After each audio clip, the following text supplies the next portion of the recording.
Good day, everyone. For this video, we'll be discussing about the intermolecular forces.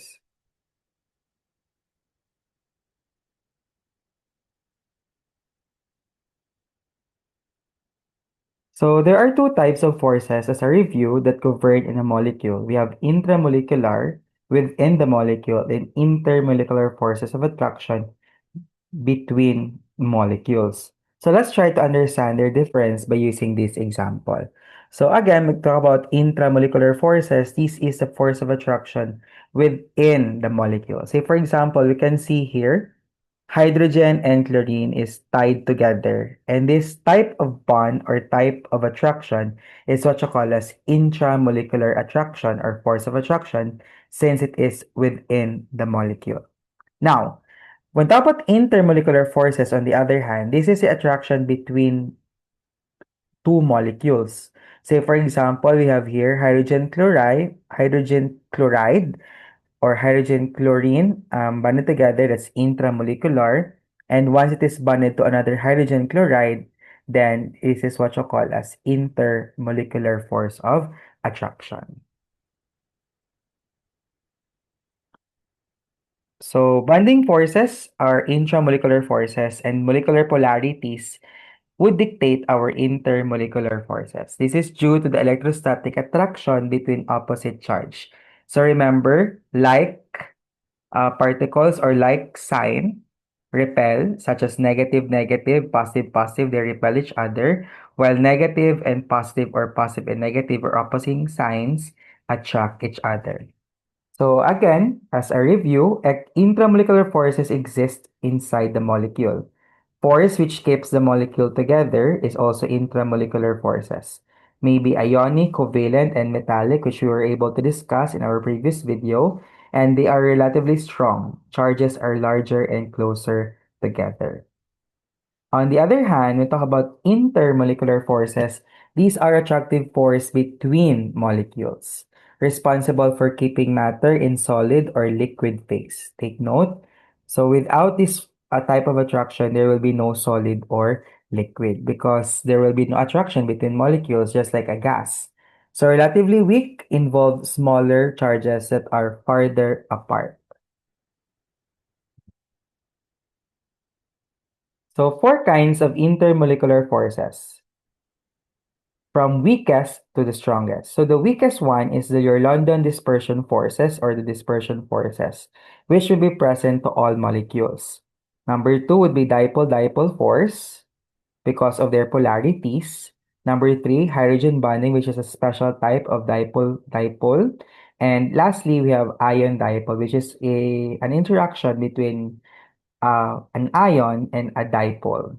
Without intermolecular forces, there will be no solid or liquid state of matter. As what I've mentioned earlier, since there will be no attraction, it will like be a gas state of matter where there is little to no attraction at all.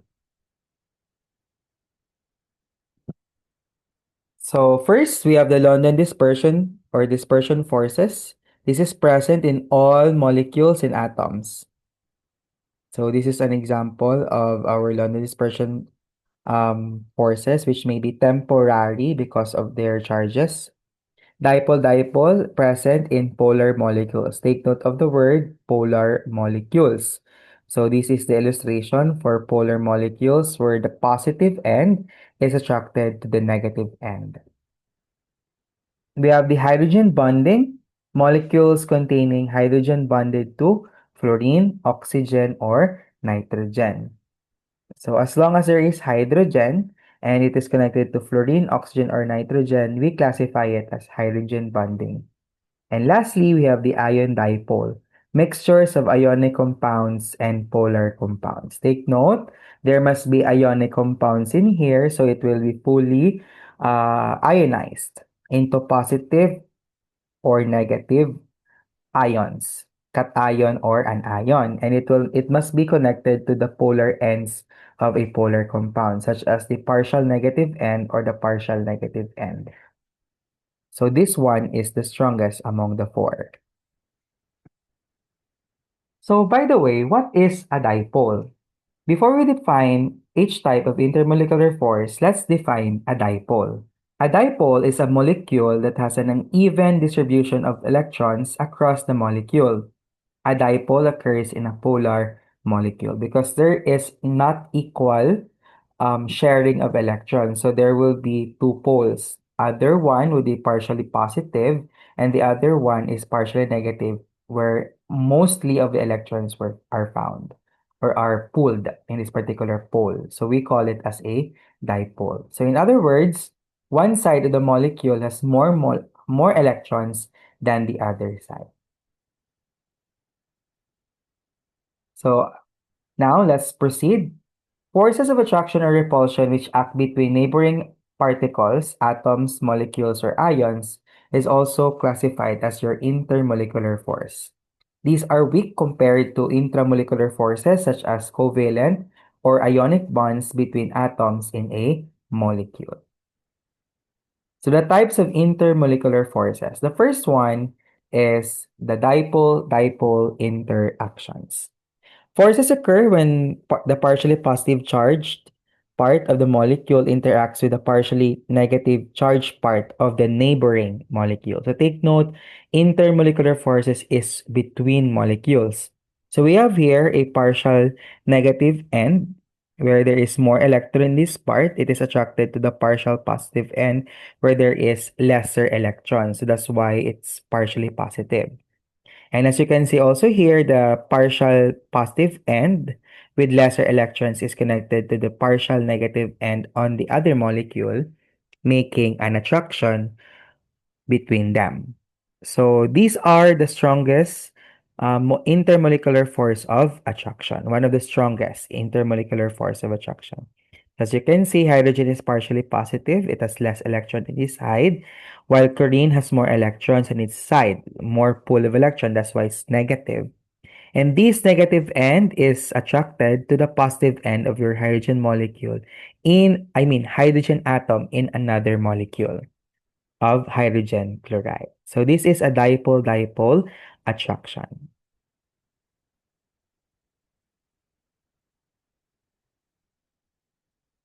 So the higher the dipole moment, the stronger the intermolecular force that must be overcome for a substance to boil and higher the boiling point.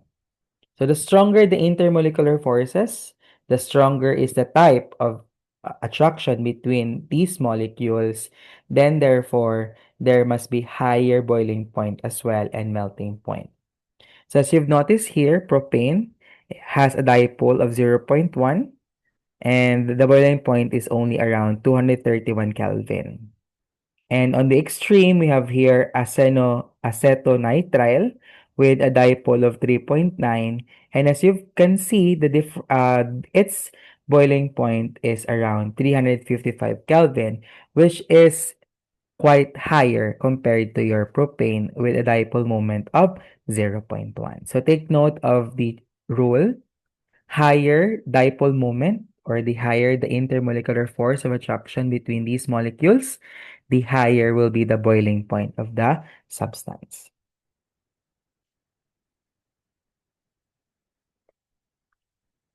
So another special type of dipole-dipole, which is also classified as one of the intermolecular forces, is your hydrogen bonding. So this attraction occurs specifically between a hydrogen atom bonded to either an electronegative oxygen, nitrogen, or chlorine. So take note of these three elements that must be connected to hydrogen to classify it under hydrogen bond. We have oxygen, nitrogen, and fluorine. Relatively strong force of attraction between molecules. So as you've noticed here, oxygen again, since it has more electronegativity, it will have a higher pull of electron on its side, so it will become negative, partially negative. And hydrogen on these sides will have a partial positive sign since they will have lesser electron on its part. And these hydrogen, since it is partially positive, will be connected to another molecule of water, which is the oxygen atom on its the oxygen atom and the water molecule have a partial negative end, so it must be connected to the positive hydrogen. So this is a type of hydrogen bond, which is a stronger type of dipole-dipole interaction. The next type is your ion dipole forces. An ion dipole force is an attractive force that results from the electrostatic attraction between an ion and a neutral molecule that has a dipole. So take note, there must be the presence of ion and a dipole. So there must be a polar molecule so that there will be ion dipole forces. So this one is the illustration. We have here the cation, which is the positive ion, connected, of course, to the negative side of this polar molecule. On the other hand, we have here the negative charged ion we call anion, and this must be attracted to the positive side of the polar molecule. So there is an attraction between these molecules, between the ion and the polar molecule. We classify this under ion dipole forces.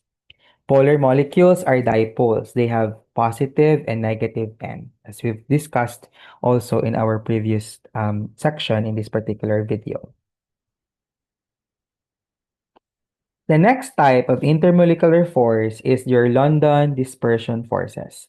This is the weakest of the intermolecular forces and exists between all types of molecules, whether ionic or covalent, polar or nonpolar.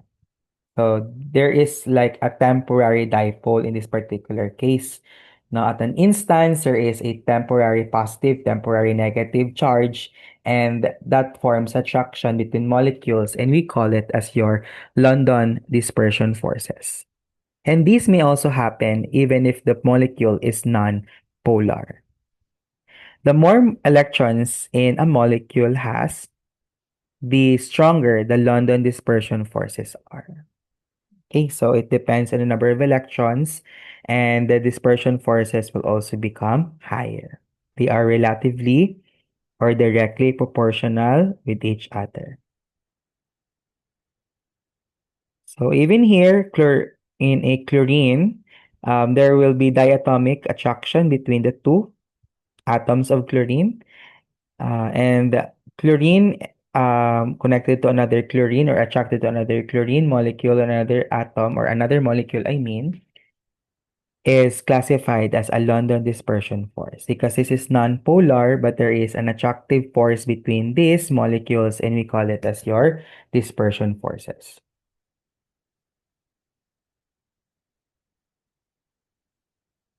So polarizability is the ease with which a dipole can be induced. So the strength of the dispersion forces also depends on the number of electrons a molecule has. The more electrons a molecule has, the stronger the London dispersion forces are. So this is the relative strength of intermolecular forces. Ion dipole, a partially charged dipole on one molecule in a fully charged ion. This is the strongest among the four. Hydrogen bonding, hydrogen atom and fluorine, oxygen or nitrogen atom are bonded to hydrogen. Then therefore, this is the second strongest among the four intermolecular forces. The next one is your dipole-dipole attraction, which happens when there is a partially oppositely charged ion, partial positive and partial negative, and this is the third strongest.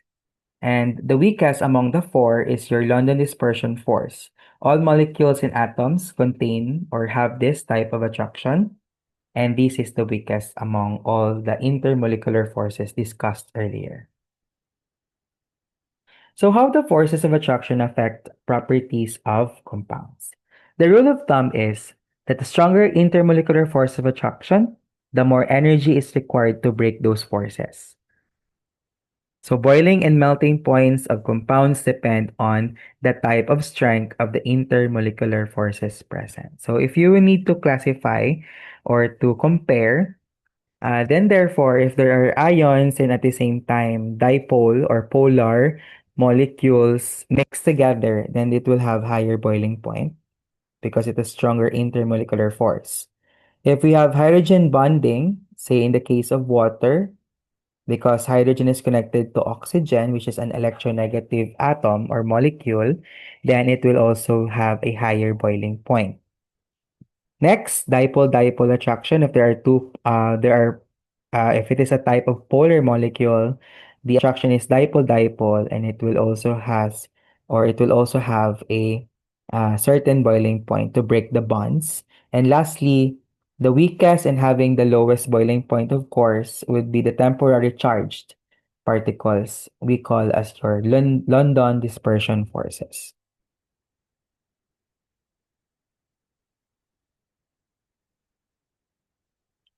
So type of compound, ionic compounds, ion to ion attraction between ions, London dispersion forces, the highest. Covalent compounds containing hydrogen bonds. Hydrogen bonds, London dispersion forces, this is the second highest. Boiling point and melting points. Polar covalent compounds, dipole-dipole attraction between dipoles created by partially charged ions. And of course, as we mentioned, London dispersion forces is present to all types of molecule. So this is the third highest in terms of boiling and also melting points. And lastly, for nonpolar covalent compounds, they only possess London dispersion forces, and this is the lowest in terms of boiling and melting points, as I mentioned earlier. So let's have this comparing intermolecular forces. Are the ions present? If yes, are the polar molecules present? If no, this is just a type of ionic bonding. If there are polar molecules, then it is ion dipole, such as in potassium bromide in water. Because potassium bromide here will dissociate into potassium positive and bromide negative ion and a polar molecule, which is water. So this is ion dipole. On the other hand, for ionic bonding, say we have sodium chloride alone and ammonium nitrate alone, they will dissociate into ions, and we have a connection between a cation and a non-ion, so we call it as ionic bond. Now, let's go on the other side. Are the ions present? If there are no ions, then we ask the question, are polar molecules present? If no, this is only a type of London dispersion force, which happens to all molecules and at the same time prevalent also to non-polar molecules such as your argon and iodine. Are the polar molecules present? If yes, if there are hydrogen bonded to fluorine, oxygen, and nitrogen, it is a type of hydrogen bond. Say, for example, we have water, be it an ice or a liquid water, ammonia, and also hydrogen fluoride. If there is no hydrogen connected to fluorine, oxygen, and nitrogen, then it is only a type of dipole-dipole force. So we have here your hydrogen sulfide, which is a polar molecule, so that's dipole-dipole. And we also have here your methyl chloride.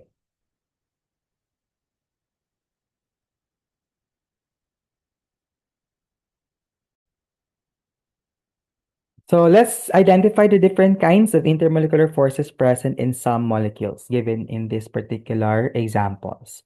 We have hydrogen sulfide, we have methanol, and we also have the last one as ethane. So what type of intermolecular force exists in these particular molecules? So let's start with hydrogen sulfide. If you'll examine hydrogen sulfide class, so we have here hydrogen connected to sulfur, which is not fluorine, oxygen, or nitrogen. So we cannot classify this as hydrogen bond, but only a dipole-dipole interaction. And at the same time, always remember that in all particles or in all molecules, London dispersion forces is also present. Again, this is not a type of hydrogen bond because hydrogen is not connected to oxygen, fluorine, or nitrogen. So, London dispersion force, by default, every compound will have this force of attraction between molecules and a dipole-dipole attraction because this is a type of polar molecule. Next, we have here methanol. Let's examine methanol. As you've noticed here, the red line. So, is there a hydrogen connected to oxygen, fluorine, or nitrogen? Yes. So, hydrogen here is connected to the electronegative oxygen. So this one, since there is hydrogen bond in this particular case connected to oxygen, this is a type of hydrogen bonding. And always remember, in all molecules, there will be London dispersion force happening on it. So take note, again, hydrogen is attracted to oxygen, which is a electronegative atom. Lastly, we have here ethane. For ethane, which is an organic compound, this is a type of alkane. We can only see here that hydrogen is connected to carbon. And if you've noticed the what do you call this one? The structure of this particular compound, this is non-polar. So thus, this is only having a London dispersion force because this is a non-polar molecule because of its structure. It's a nonpolar covalent compound and no other molecular forces of attraction are present. So this is your London dispersion forces. So this is all for today. Thank you so much and have a great day.